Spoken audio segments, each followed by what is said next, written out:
again to my channel. I'm Mr. Samba, a lifestyle vlogger from Lagos, Nigeria. And if you're a returning subscriber, you guys, my heart belongs to you. And if you are a new subscriber, welcome to the family. On here, we have fun and we learn tips to help you navigate life. So guys, today I have a special guest. And I'm sure you guys are wondering, this is a bedroom chat. We're in the bedroom again. You are probably asking, okay, what is it with you and bedrooms? A lot of important things happen here. Let's talk about sex, baby. Oh my gosh, so I don't even know where to start with this. Like, good luck. He says good luck. She's gonna help me as the pro that she I'm is. not a pro. Whatever. Well, Rolling my eyes. Should I tell them? Okay. Yeah. So the thing is, I feel like we all had expectations, moving into marriage in terms of sex, oh my gosh, like, when I get married, like, it's gonna be so amazing, it's gonna be great, whatever your expectations were. I think I just want to hear from you, like, what were your own expectations? What were some of the things that you finally got into marriage and you're like, you had to learn and unlearn? What were some of the challenges? And what advice would you give to people in your shoes? okay, I think the first thing was, after a long life of celibacy. It's a very long life of celibacy. Please, this guy got married at 25, 26. You would think he was okay, you didn't want to talk about it, but even before I got married, almost all my friends knew that, Yewande and sex is just right. You just go together. So it was really a long time. So it was a long time for me, keeping myself, letting the Holy Spirit put me under control. For some people, managing your sexual desires before marriage might have been easy, but it wasn't for me. And that's because my love language is physical touch. I feel more affection when I am physically touched. And so you find that even when I don't mean to, my physical touches to even members of the opposite sex are miss. So imagine me trying to hold it in, girl, keep it in, and then I would have, at the back of my mind, I had subscribed a daily diet of 3 per day. I didn't even know that I went to work. You didn't remember to work. I have responsibilities. See, I had the idea that I will have this work where in the morning I would have woken up early, then during lunch I'm meeting somewhere. Only plans. You really did not consider that. That's what I'm saying. Reality. Reality says, see, because you are so into each other, because you're a physical being, the physical being person, sexual sin. I didn't have premarital sex, but sexually reining my mind before marriage was something I had to consciously do. So when I see the guy, I won't check it out. Like, I'm seeing my husband today, I'm like, Timamu boy. So imagine all the plans that I had cooked by myself, alone, and I plan to execute. So how did you feel when you have it didn't work out? I was very disappointed. 3 times a day, 5 times a week. It's very hard. It's communicating and acceptance that it will not work. Acceptance. I'm telling you. Not accept reality. See, what do me go? What does she do anything? What did you do? And to be honest, jokes aside, there are certain people who do have sex before marriage, and because of how much they had enjoyed it and how frequently they had done it, they feel it's the same. And you get to marriage and realize that you're a different being sexually because it is readily available. So it's so different. You then have to unlearn all that you did with your exes, because your spouse's body is different. There are certain women who reach orgasm differently. There are certain things you women that your ex-boyfriend used to do. If your husband does it, it's not the same effect. You then begin to measure. But the guy knows how to do something differently. Or then he even needs to take time to study your body. So like, don't go into marriage thinking you know it all about sex. There are some of us who have theoretical, positional, maneuvering skills. And then you marry a guy who just likes it easy.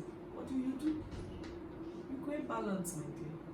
And so you need to communicate. You need to demystify sex. There's no biggie. If you need help, get help. Like, marriages are destroyed because of sex, okay? And the problem is not because of the sex problem, it's inability to communicate and shout that you need help. For some men, it's a thing of ego. For some women, it's a thing of failure. As a man, you wouldn't satisfy your wife all the time. As a woman, it might not go as sweet as you planned all the time. It's harder for you to achieve an O than for your husband. And there are a lot of other factors in life that happens in marriage that doesn't allow the sparks. Some people require sparks. Some people don't. Some women require that. Again, talking about understanding your spouse. You find that you have different libidos. You then create a balance. But one person usually likes to have it their way. And most times I find that the women want to decide in some relationships. In some cases, the man always wants it, but the woman doesn't always want it. So she then decides how often it happens. Or the woman always wants it, the man has bukata. The woman still then decides how it should be done. I don't know if you get what I mean. In the case of a high and low libido, the woman wants to be the determinant of frequency of sex. But it is like, if it was that easy, go and get the vibrator. You need to come together and agree. But there needs to be, you need to strike a balance and then leave all of your previous experiences at the door. With your exes, leave them at the door. It doesn't work here. Yes. She said it doesn't work here. Because, like, even myself and you, God forbid, if we were to be checked physically, we wouldn't respond to the same things equally. Definitely. So you need to take your time to understand your spouse again. Like I said, get help. If you find it expensive to get them, I recently discovered applications on Google.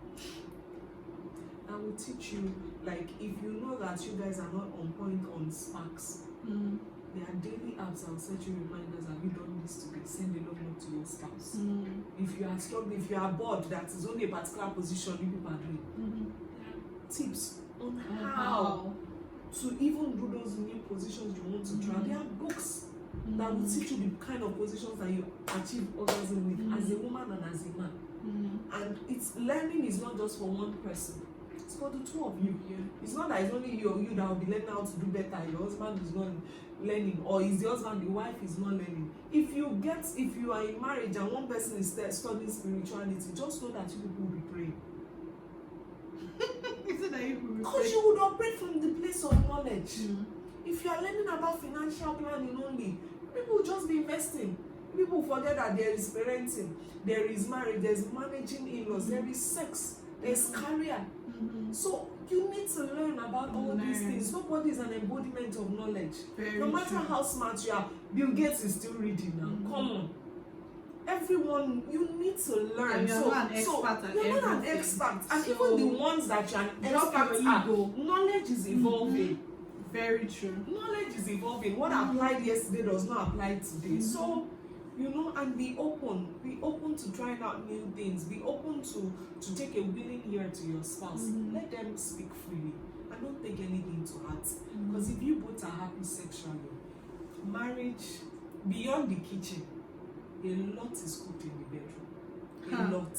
What are you cooking in the bedroom? See, beyond, let me explain. Beyond having sex, having good sex, there is a way a man and a woman respond to each other when they are having good sex.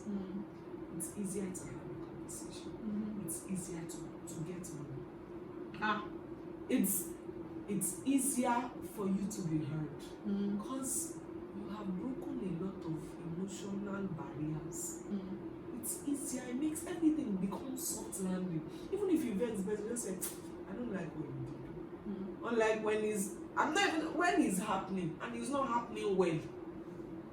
Just come, you can labor 1 hour, nothing will come out of it. The thing will not be sweet. Or you do 5 minutes, somebody would have reached satisfaction. The other person will not be looking at.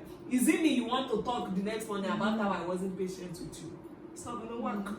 So a lot of things is set in the bedroom, and in the bedroom and in the place of prayer, you can pray. You can pray in the bedroom too, but a lot happens because there are certain things that God will not come down and do for you. And do for you, right? He won't come down. You can speak in the Holy Ghost, but you won't speak in the Holy Ghost. It's like, I'm just saying.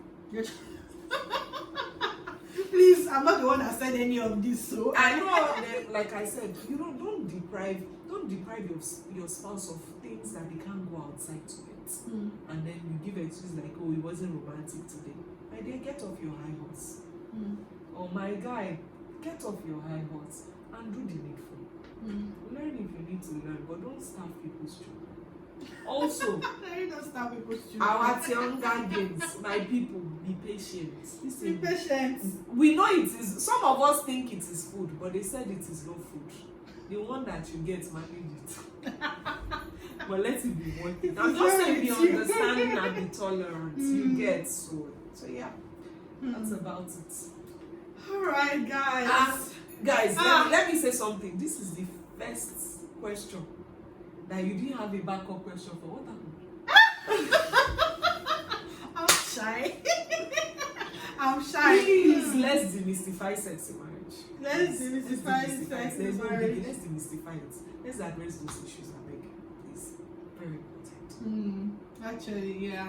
I think for me, like, I'm comfortable talking to my close friends about it, but I know people are not even comfortable talking to anybody about it. So yeah, I think it's something that we need to really demystify.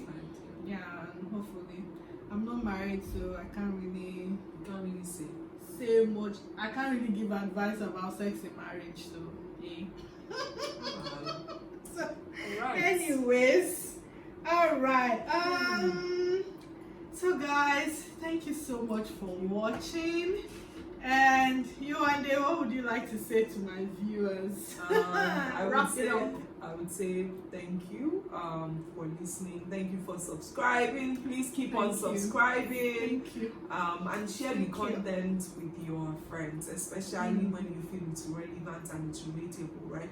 I feel like it is wickedness when there is something that you're getting out of and you're not sharing with others. True. That's just wickedness, especially when you care about them. Overall, marrying a godly person is just as important as deciding what career you want to pursue. Being tolerant, being understanding, creating balance, putting yourself in the person's shoes. I feel like with all those things and then having the Holy Spirit at the core, and please, with sex, money, whatever, there is nothing that God cannot do. So, I talked about you doing what you need to do, but there is nothing that you don't take to God about your marriage that is not a burden for you. You know why? Because marriage is an institution created by God.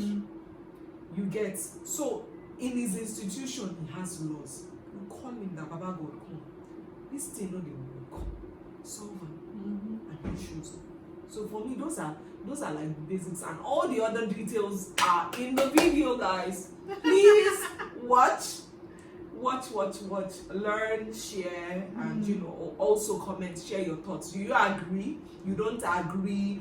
What has your experience been? Has it been different? Is there anything that resonates with you? Share. You never know. She might be inviting me back for a part 2, but at a cost.